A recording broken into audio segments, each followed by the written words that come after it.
नमस्कार, मी पंजाब टक राज्यातल्या शेतकऱ्याला अंदाज देणार आहे. कारण की राज्यामध्ये आज डिसेंबर महिना आहे. शेतकरी कांदा काढणं चालू आहे, त्याच्यानंतर मका देखील आहे आणि शेतकऱ्याचं द्राक्ष बाग आहे. काही जणांचं म्हणजे कापूस देखील शेतामध्ये पडले. तर आजपासून शेतकऱ्याला अंदाज देणार आहे. आज 24 आणि 25 दरम्यान राज्यामध्ये फक्त म्हणजे नगर जिल्हा झालं, संभाजीनगर झालं, जळगाव जिल्हा, बुलढाणा जिल्ह्यात मध्यरात्री 1-2च्या सुमारात थोडाफार पाऊस येणार, रिमझिम हा अंदाज लक्षात येतात.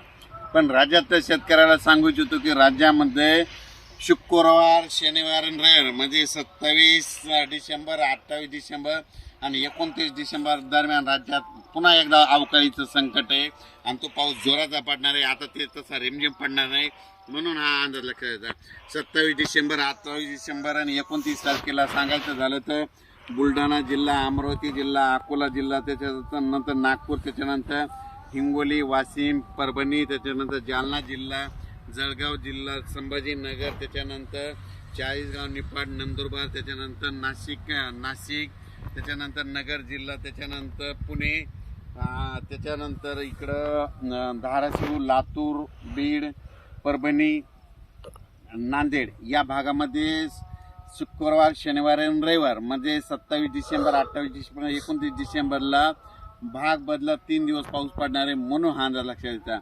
पण सांगायचं झालं तर ते पाऊस म्हणजे याच्यापैकी बीड जिल्ह्यामध्ये बीड ते गेवराईच्या दरम्यान जरा जास्त पडणार आहे, म्हणून हा अंदाज लक्षात येतात. जळगाव जिल्ह्याकडे एक थोडा जास्त असणार आहे, म्हणून अंदाज लक्षात येतात. कन्नडकडे एक जास्त राहणार आहे, त्याच्यानंतर सिंदखेड राजा बुलढाणा जिल्ह्याकडे जास्त राहणार आहे, म्हणून हा अंदाज लक्षात यायचा. संभाजीनगरकडे देखील राहणार आहे, म्हणून हे लक्षात घ्यायचं.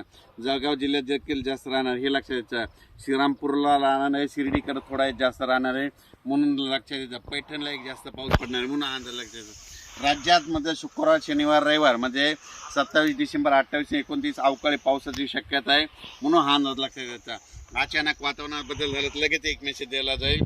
31 तारखेपासून परत राज्यामध्ये थंडीला सुरुवात होणार आहे, म्हणून हे अंदाज लक्षात घ्यायचा. बऱ्याच शेतकऱ्याला सांगू इच्छितो की तुम्ही काय करा, आता तुमच्याकडे हरभरा असेल की आता हा म्हणजे आभाळ असल्यामुळे त्याच्या आळी येते, एक चांगलं कीटकनाशक आणि चांगलं बुरशीनाशक मारा.